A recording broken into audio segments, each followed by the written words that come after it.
need to take voice, and some have to take some piano. And pretty soon we had nearly all music majors in there. And we started out with all preachers, because that's all we had. But see, it's a slow process. But of course, all the time I had in mind, how did Fred Waring do it? Fred Waring was one of several key people in your development as a musician, Dr. Angell. Let me fill in our viewers. Born in Brooklyn in 1907, moved to Ilion, New York, where at 6, Mrs. Angell began teaching him piano. Music was important. His mother had sung in the Messiah, Elijah, and other major works in her native England, and his father played the violin. Warren preferred sports to practicing, so he quit 3 times. His mother would let it ride for the summer and then get him back at it. Mr. Angell wanted all 4 of his sons to be engineers, and he actually had Warren accepted at Rensselaer when his music teacher declared that if he didn't use his talent, God would take it away. And that made him realize he had music talent, so he went to Syracuse. But probably the greatest single dimension in Dr. Angell's musical skills came from the 2 years with Fred Waring and the Pennsylvanians as a tenor. Fred Waring's style really meshed with his own feel of music. Anyway, Dr. John Raley, president of Oklahoma Baptist University, brought Warren Angell to be Dean of Fine Arts. In 1936, he and his wife Evelyn came to the bleak, windswept, 104-degree campus, where with 2 worn-out pianos, 1 boy and 24 girl music students, but no music, he started what has now become one of the foremost church music schools in the world. He's also published over 250 anthems and more preludes than Chopin. Now, since Evelyn died, he spends most of his time on the road leading choir clinics and doing concerts all year long. Dr. Angell, many of the best music programs in churches are run by former students of yours. How can you explain that?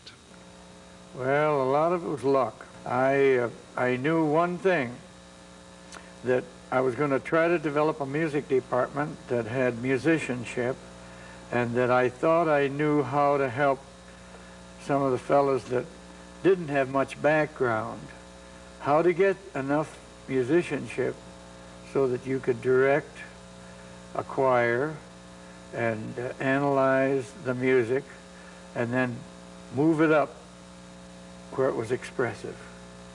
Interpret it so that it had meaning. See, I got my bachelor's in the 20s, I got my master's in the 30s, I got my doctor's in the 40s, and I always say, no, and then the Lord took over in the 50s. And he's developed me. You keep right on learning. I'm learning. This has been the best 10 years of my life. And I don't recall anyone, at least in my lifetime, who's made more of a contribution to not only Oklahoma Baptist church music, but to church music around the world, I suspect. One-time school president William Tanner was part of a major celebration honoring Dean Angell for 50 years of service to and through Oklahoma Baptist University. Nearly 40 of those years he was the Dean of Fine Arts. The rest has been in his very active retirement. Much of what was said indicated the fun side of being associated with the Dean. No one ever, in the dignity of faculty processionals, affected such a jaunty angle to his mortarboard. Helen Raley, widow of the longtime OBU president and chancellor, John Raley. She's written a book about Warren Angell. The series of tributes was climaxed by current president Bob Agee. To those music faculty who are here, and to music students who are here, I want to call upon you to embody in that which you do the continuation of the magic of the angel touch.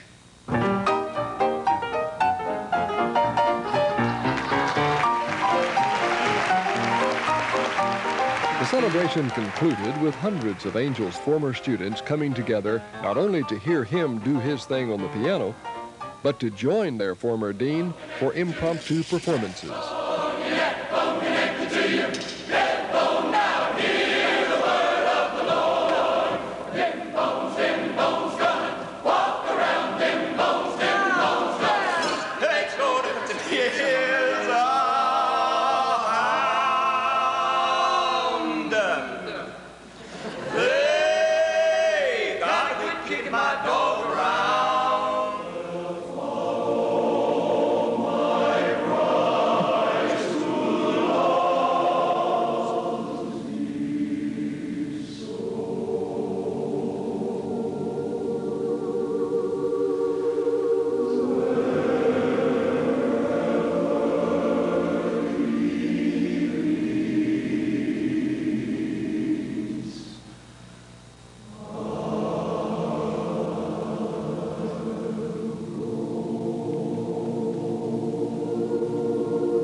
You say these last 10 years have been the greatest, the best learning. What makes the difference? I thought I was going to play a lot of golf. I thought I'm going out and really get after my golf. Now wasn't going to get on a tour or anything, but I wanted to get so that I could really hit that ball. I went out to play one day, and I got on the third tee and hit a beautiful drive, and the Lord gave me a tune at the same time. I had to go back in and get that tune down, so I couldn't finish that morning. Now this was in 1973 when I retired. And in 1976 I was doing a lot of choir clinics, and I was down in Florida, and my hands started closing up. And I thought it was from I was playing so much golf that I'd gotten a big callus here on at the base of my little finger. And so I stopped to see a friend that was a doctor in Georgia to see if that was it. He said, "Oh, no, that's not it. You've got Dupuytren's contracture." I said, "What's that?" He says, "It's a disease of the hands." He said, "No, I know 2 specialists." And I said, "Now, wait a minute. Got to call my wife and see if we can't find a specialist out there in Oklahoma. We've got a lot of big medical centers."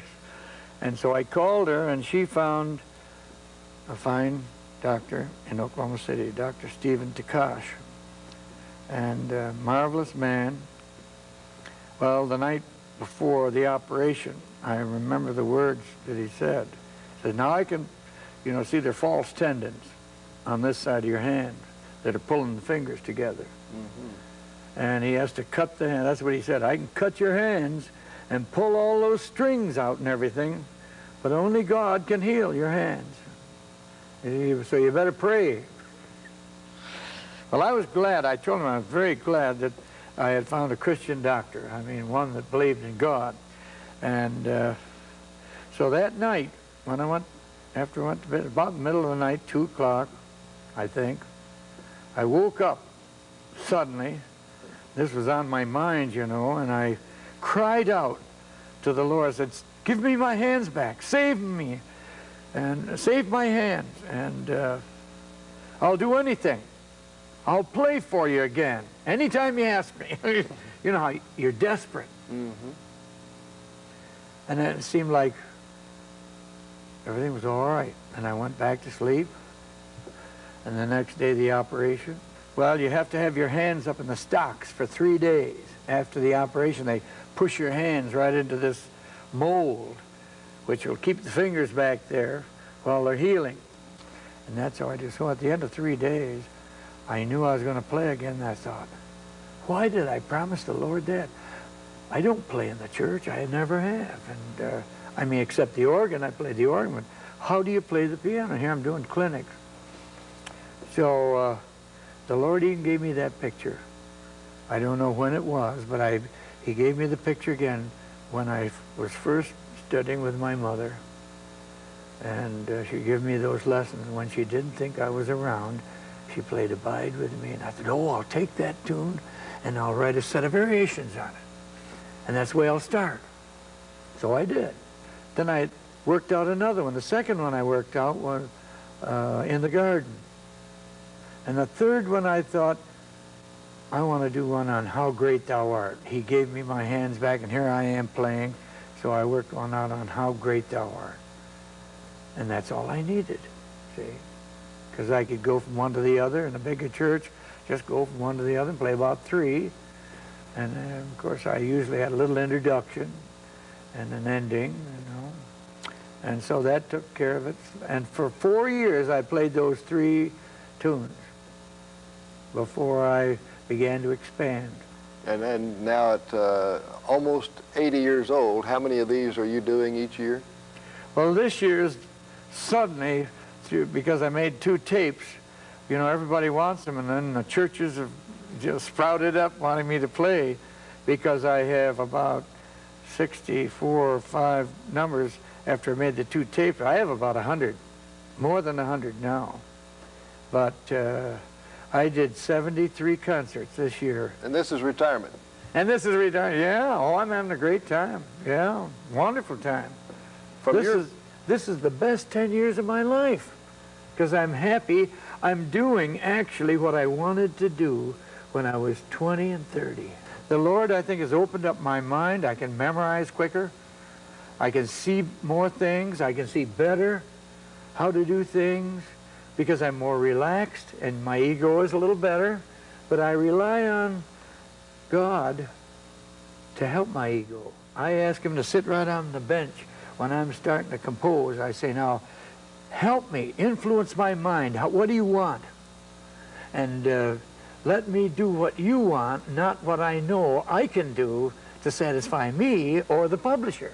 See? No, I want to write, I don't care about whether it's published or not. I want to write what you want, and then I can have it duplicated and we can use it with choirs. See, and then if they want it, well, they'll publish it. So I've gotten past that ego of, oh, when did I get my first thing published? Well, I got over 250 published. That doesn't make you. You can have a lot of, like your first question, I think a lot of that was bad music. They couldn't sing it too good. But they're along out of every 10 numbers, one gets better, seems it stands out. And I would say I have about 3 or 4 or 5 and maybe 6 outstanding numbers that keep coming up all the time. I mean, they've used it, and I kind of thought it was gone in the background. Mm-hmm. Hallelujah, I Love Him has been a natural from the very first day. Boy, they use it in revivals and everything. Now, Dr. Angell, from your 60 years at least experience professionally, are there any particular trends over that time? You can see more melodic, more melodies with counter melodies, a little bit of harmony, and that's exactly the formula I kind of followed when I wrote Hallelujah, I Love Him. When Bob Woolley said to me, will you write something for the musicians way out in the country where I've got to hold a meeting and I have to have a music school out there, and we don't want to just use the hymn book. He said, if we could have one piece of sheet music, could you write me it? I said, I'll try. And that's what came out of it. Hallelujah, I Love Him. It's mainly unison, a little bit of 2-part, and then a 4-part chord on the end. Well, almost any choir can learn it, see? Mm-hmm. And I think there again is that simplicity model. And I think we're moving towards that.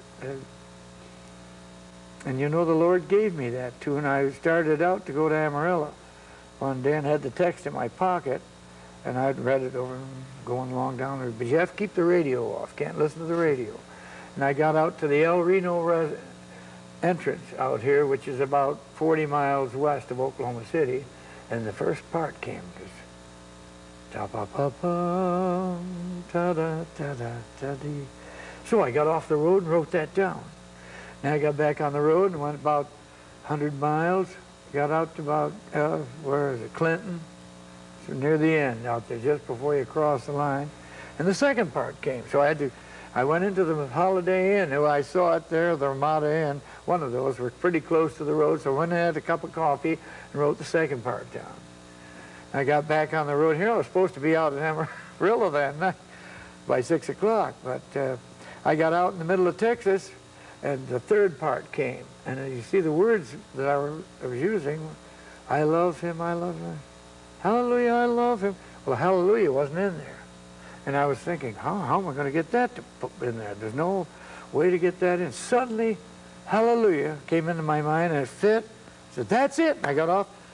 There was just some trees out there in the wild part of that western, no flat, you know. And I got under those trees, and I wrote that last part, and then I got back in my car and went into Amarillo. We sang it that night. He said, do you suppose our choir could? I said, well, we'll try it. We worked on it. It was a rough edition, you know.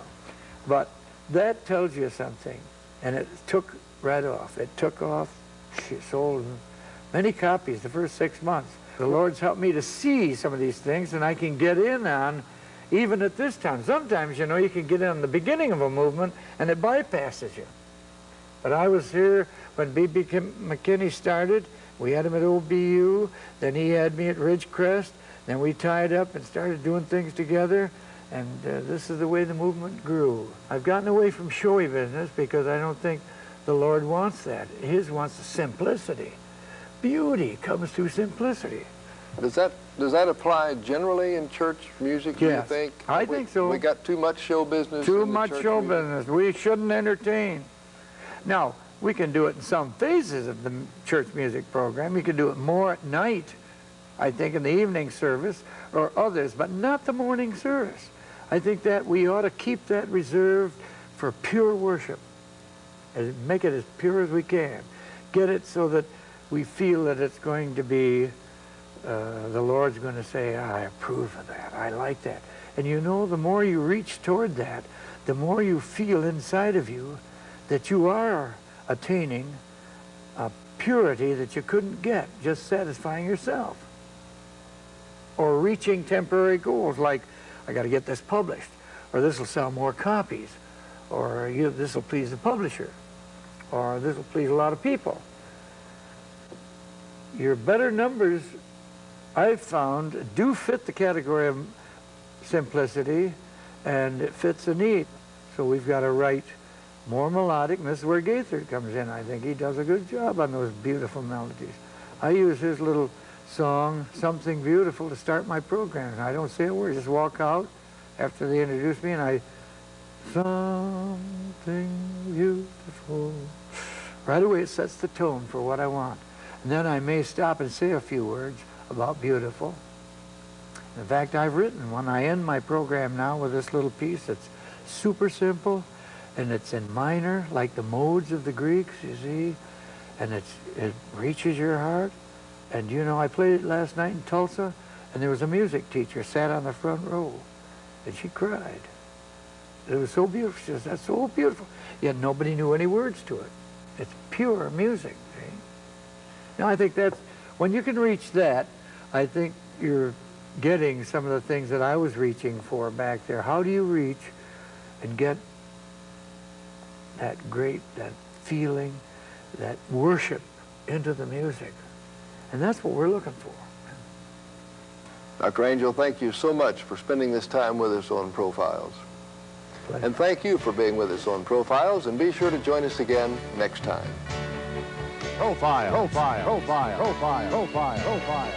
Profiles introduces you to persons who make a difference, persons who have something to share. Join us for the next edition and meet another very special person.